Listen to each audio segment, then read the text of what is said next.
Hello, hello, hello, welcome to Firearms of America, and today, as you guys can see, we have another pair of Columbia boots to review, and this is finally, a Bugaboot Plus IV Omni-Heat boot, yes, from Columbia. So, let me guys tell you, if you don't have the full, I don't know, 10-15 minutes time to watch the whole review, this boot is a huge improvement after the Bugaboot 3. I have reviewed it on this channel and I really wasn't a big fan of the comfort level of that boot. This is a huge improvement, really big difference. So if you are considering a Bugaboot in general, check this one out. I think you're gonna like it much more. So let's get into the review. As some of you already know, this review is specifically for my ultimate survival boot section, meaning that if this was your last boot that you put on and you had to run out of your house, walk, run for miles, maybe fight, climb, do all of these different things to survive, would this be a good boot for your survival? Let's find out. We judge by 8 different criteria. Criteria number 1, the comfort level. In order to test the comfort level, what I do is I do a 3-mile run and then a 5-mile walk without stopping in between. The total wear time is about 7 to 8 hours. Okay, so let me tell you, these boots, like I said in the beginning, are a huge improvement over the Bugaboot Plus III. I really like the comfort level of these boots. A few factors contributing to the comfort. First of all, as you can imagine, these boots are on the heavier side. After all, they are winter boots. There is some 200 grams of insulation that is packed into these boots. There is a lot of protection on these boots as well. So all of that adds a little bit to the weight, which makes it a little bit harder to run. But nevertheless, the bottom sole is fairly flexible, which allows for some proper running, and the inner sole is great. Let me actually see if I can take it out and show you.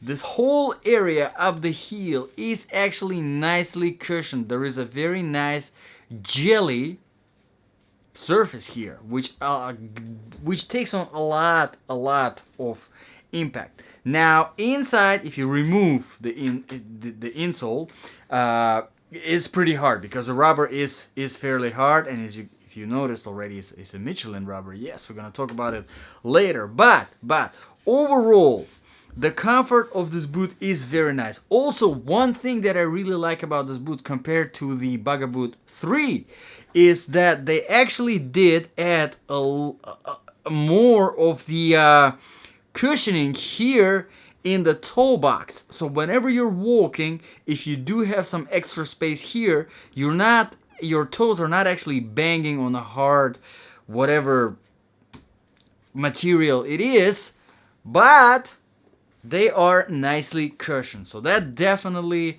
adds up to the comfort level of this boot. Overall, I would give this boot a solid 8 out of 10 on the comfort level. 8, because there is obviously some weight, so you do get tired if you're running, and obviously walking longer distances, you do get tired compared to something that would be lighter, but at the same time you do get a nice insole that takes on the impact.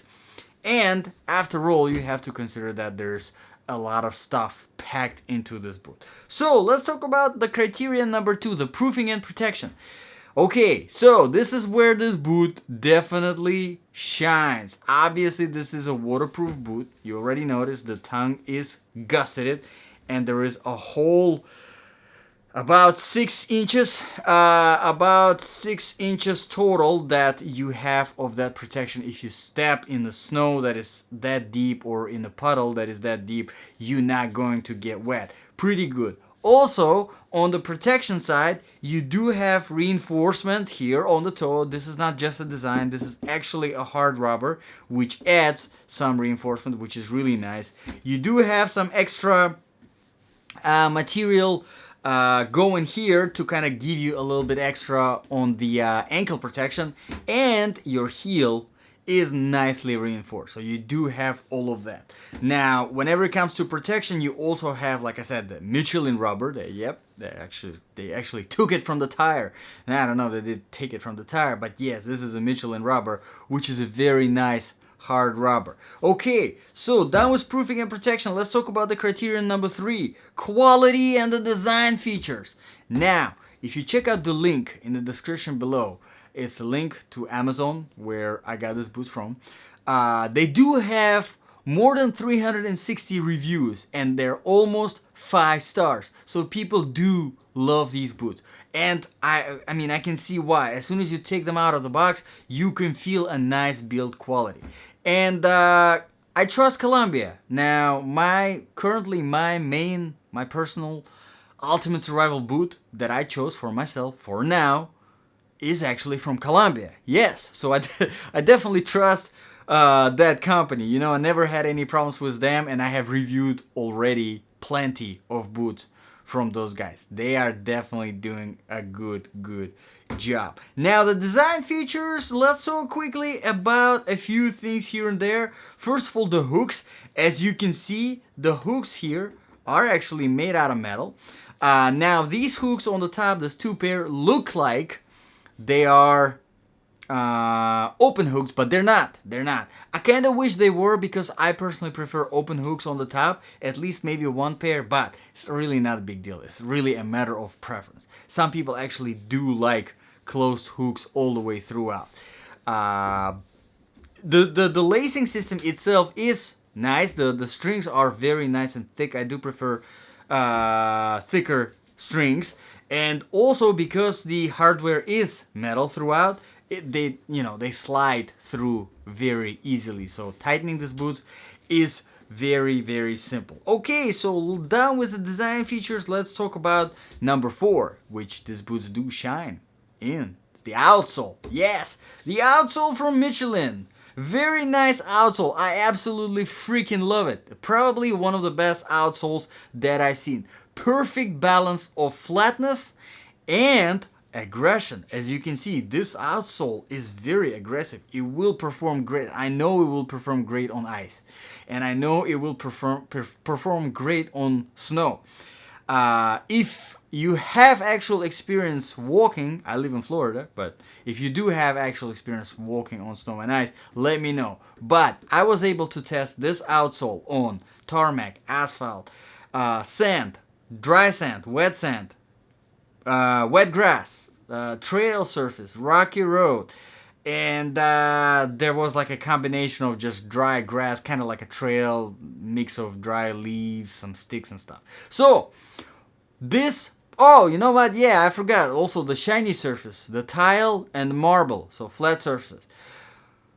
So this outsole performs great on all of these surfaces. So if I had to rate this from 0 to 10, I would definitely give this a 10 out of 10. I really like this outsole. Absolutely amazing outsole. The only thing that I would improve about this outsole is I would add some ridges here and here to kind of give you extra traction if you're trying to climb something, if you're climbing a tree or climbing a rope. Obviously Columbia didn't think about anyone climbing anything in these boots, but ridges here and here would be really helpful.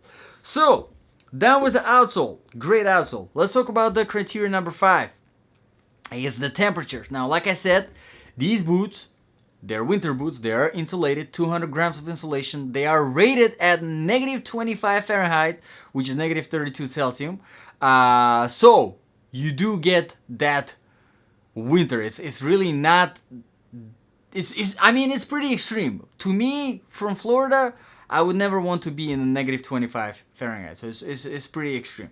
Plus, if you add some nicely insulated, maybe even heated socks to these boots, I'm sure you can push them even further than that. But I do invite you, if you do have experience with these boots in the cold temperatures, on the snow and on the ice, please let us know in the comments below. It will be very helpful for everyone, and I'm curious myself as well. But in the heat, in the Florida heat, 95 degrees, I was running in these boots. It was hot because they're insulated, but I wasn't overheating. So the point is, these boots are fairly breathable in the hot weather as well. So if you're planning a hike, I don't know, Appalachian Trail, you know, and you know that you're gonna be walking through heat and also you'll be walking through cold, pretty good option right here. Pretty good option right here. All right, so let's quickly mention the criteria number 6, the sizing. No problems with the sizing, definitely true to the size. Criteria number 7, balance of application, a little bit bigger. So, meaning if this really was your last boot for your ultimate survival, right? You put it on and you run out of your house, you walk, you run, you have to fight, you have to climb, you have to do all of these things. Would this be a good boot to survive in?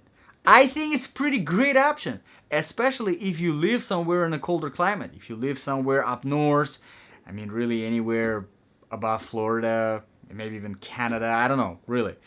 Anywhere where it gets cold. I think this is a pretty amazing option because really for the comfort level, for the outsole, I think you can't go wrong with this boot. And there are a few other things that I will mention later in the next criteria that you will really like this boot for.